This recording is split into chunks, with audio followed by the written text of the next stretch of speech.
What does it mean to be family? Is it simply the people you're related to by blood, or perhaps something more?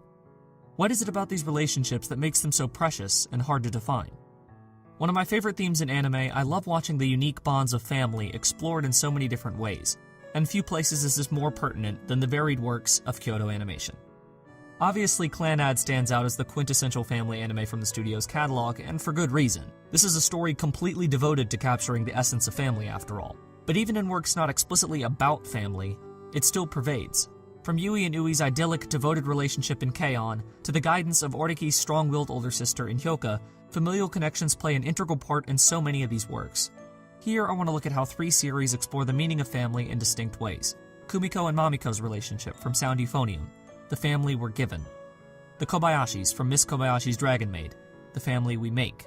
And Usagi-yama from Tamako Market, the family we choose. Together, these give us a glimpse into the many forms and feelings family can take. First, let's look at the Omae sisters in Sound Euphonium. At the start of the series, Kumiko and Mamiko's relationship could be described as strained at best.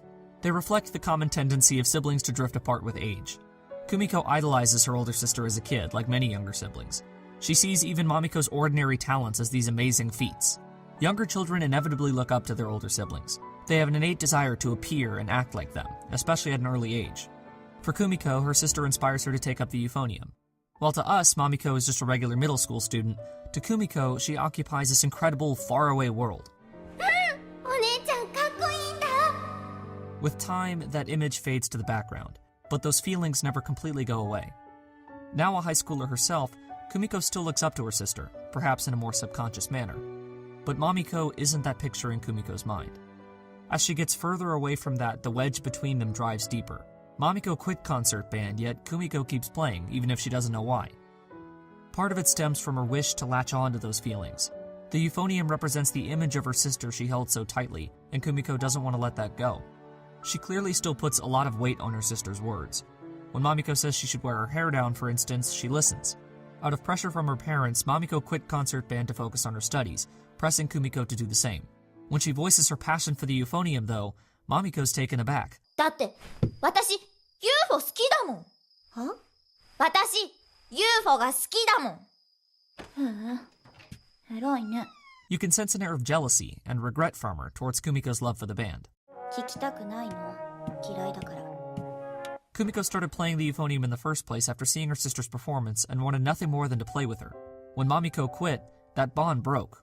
She played the strong older sister, making Kumiko think she left out of apathy, but she never wanted any of it.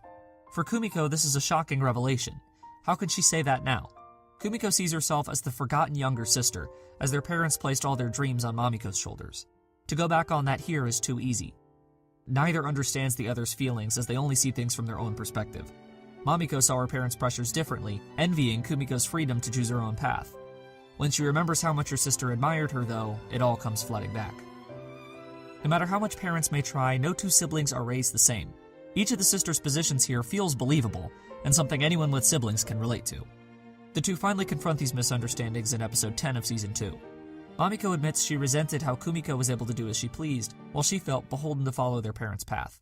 However, she comes to understand that no matter how much pressure she faced from them, she was never powerless in her decisions. Kumiko's proof of that.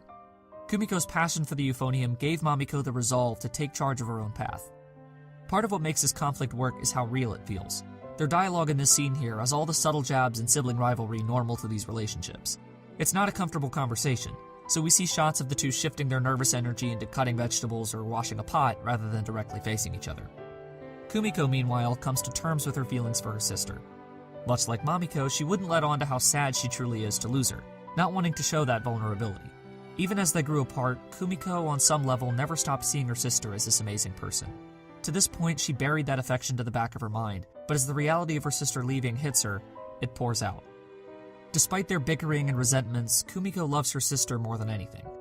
Connecting the dots between all these conflicting feelings, Kumiko breaks down in tears, surprised at her own emotions. As a younger brother to two older sisters around the same age gap, I can relate.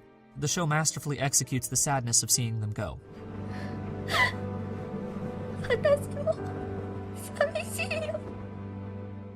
At Nationals, Mamiko finally sees her sister play.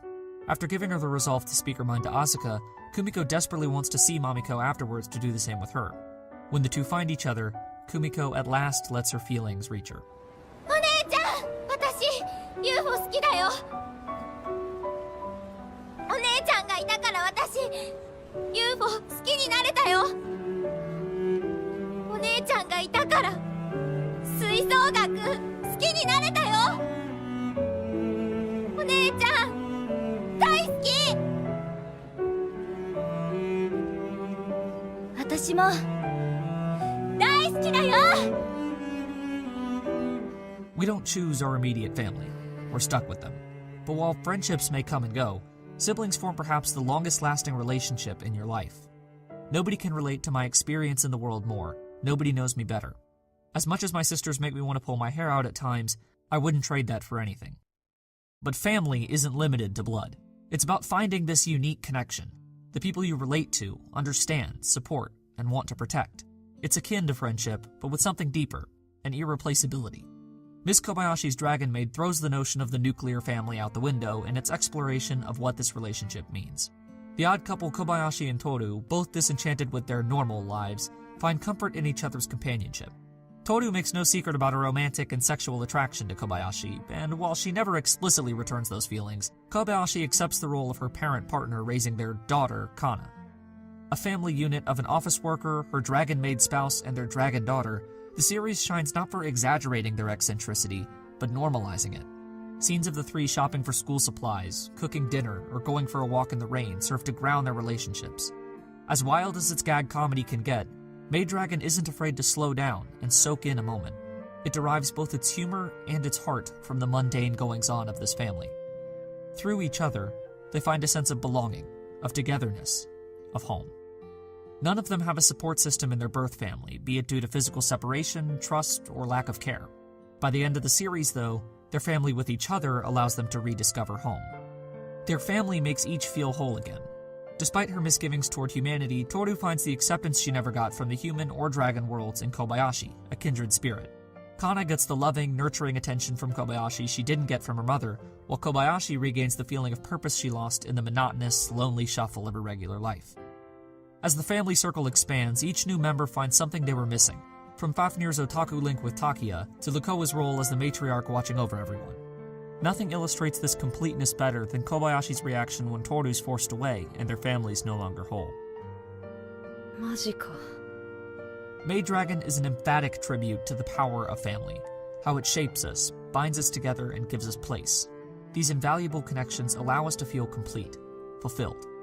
Family can be as regular or irregular as necessary to give you that feeling. There is no singular idea, as it carries different weight to every person. Whether you value the family you're given or the family you make, the importance is finding that meaning for you. Perhaps no series in Kyoto Animation's catalog better illustrates this than Tamako Market. The production staff devoted enormous care to crafting a sense of community in Usagiyama. The shopping district is alive, bursting with home at every corner. Tamako derives her sense of self from this environment. She's the daughter of a mochi maker, never questioning that or seeking something more. Small snapshots of the market's daily upkeep give us a feel for each of its quirky residents. As the individual vignettes of life in the district let us in on this odd setting, we come to understand Tamako is more than a product of her surroundings. Her surroundings are a product of her. Tamako treats Usagiyama with the same warm, welcoming nature the market brings to its visitors. By the end of the series, Tamako's forced to confront her place, deciding between her ordinary life at home or the extravagant world of a princess. With everyone preoccupied by the prospect of Tamako leaving, she strolls the emptied market, noting how it resembles when her mother died. Tamako and her mother both represent the market's life. She makes Usagiyama a family. They see the market as keeping her grounded and push her to take up the offer, believing this would best allow Tamako to spread her wings.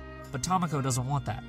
She reflects on all the small moments she shared with everyone in the market growing up, how they shaped her, embraced her, and gave her home. Tamako cherishes this place, hitting on what makes it family. この商店街ね、毎日がお祭りみたいに賑やかでだから私全然寂しいなんて思わずに済んだんだ。ここでよかったって、ここに生まれて育ってだから私 Usagiyama is the family she's given, the family she makes, and now, the family she chooses. What does it mean to be family? The question holds a different answer for each of us. Maybe it's the people who know you better than anyone, who inspire you each and every day. Maybe it's those you connect with most of all, who make you a more whole person by having them in your life. Or maybe it's simply the place you call home. Whatever family means to you, these are special, irreplaceable relationships. This connection, or lack thereof, has a profound impact on our lives. As much variability as there is to the concept of family, at some level we can always relate. Perhaps that's why I love seeing this theme explored in fiction. No relationship is richer, strikes closer to the core of our person. As I sit on what it means to me, I realize my closest family is my immediate family. It's not that we're just related by blood, we're related by experience. When I'm with them, I never feel lonely or detached. I can't say that about anyone else. Whether you call your family by blood or any other measure, I hope you have that relationship with someone. If not, I promise that person is out there. You'll know once you have it. These are the people you feel closest to. The people who may not support every decision you make, but will never stop supporting you. The people whose very presence makes you feel home, makes you feel complete, makes you feel like family.